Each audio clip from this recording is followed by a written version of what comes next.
Hello guys, आज भर्खर हाम्रो चाहिँ यहाँनिर मान्छे आएर यहाँबाट खिड्कीबाट हेऱ्यो होइन। हामी चाहिँ यसरी सुत्छौँ, यहाँनिर सुत्छौँ सबैजना। यहाँबाट चाहिँ मान्छेले लिटरली फ्ल्यास लाइट अन गरेर चाहिँ अब हेरेको अरे होइन।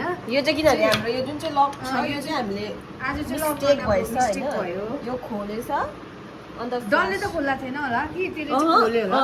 त्यसले यसरी खोल्यो होला, त्यहाँबाट चाहिँ डल्ले फ्ल्यास लाइट अन गरेर हालिदियो। लक पनि गर्दैछ बाहिर गएर हो।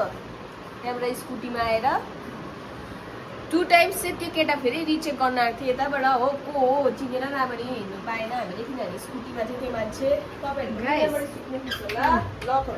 छोड्नुहोस्। यो लु खिड्कीबाट हेऱ्यो उसले, फ्ल्यास लाइटले हेऱ्यो हामीलाई, त्यो केही छैन प्रब्लम। हाम्रो अलरेडी भित्रको लक छ। यो बाहिरबाट चाहिँ हाम्रो यहाँ बाहिर यो आएको होइन बाबा, यो लक गर्ने चाहिँ लक गरेर चाहिँ गएको रहेछ अब होइन। यहाँबाट चाहिँ हामीले खोल्दा चाहिँ नसकेको।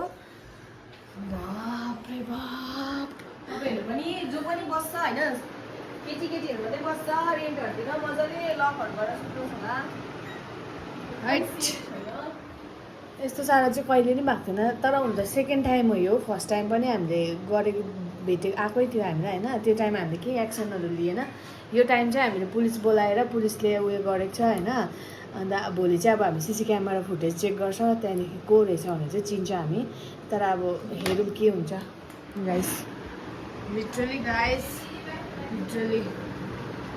गाइस त्यतिखेर चाहिँ हाम्रो लाइट अन थिएन, अफ थियो। भित्र पनि सबै अफ थियो, बाहिरको केही देख्दैन लाइट अफ भयो भने चाहिँ। अन्त यहाँ सुक्रियाले चाहिँ देख्यो, त्यसले हेर्दैछ अहिले पनि होइन। यसले चाहिँ यहाँबाट अब आउँदैन अब पुलिस। तर मेरो भित्रबाट इन्ट्युसन जस्तो आइरहेछ कि त्यो मान्छे फेरि आउँछ जस्तो लागिरहेको छ मलाई। तर भन्न सक्दिनँ, तर मलाई चाहिँ डरले लागेको होला सायद। अब आउँदैन किनभने पुलिसहरू नि अघि आइसकेको छ, त्यो मान्छेहरू थाहा पनि पायो आयो भने चाहिँ अब चाहिँ छङ्गै देख्छ है बाहिरको गाइस। भयो सङ्गमा पार भयो त्योहरू चाहिँ पर्छ, डल्लै नढल्नु नि अब चाहिँ टाङ्नु पनि देख्छ नि।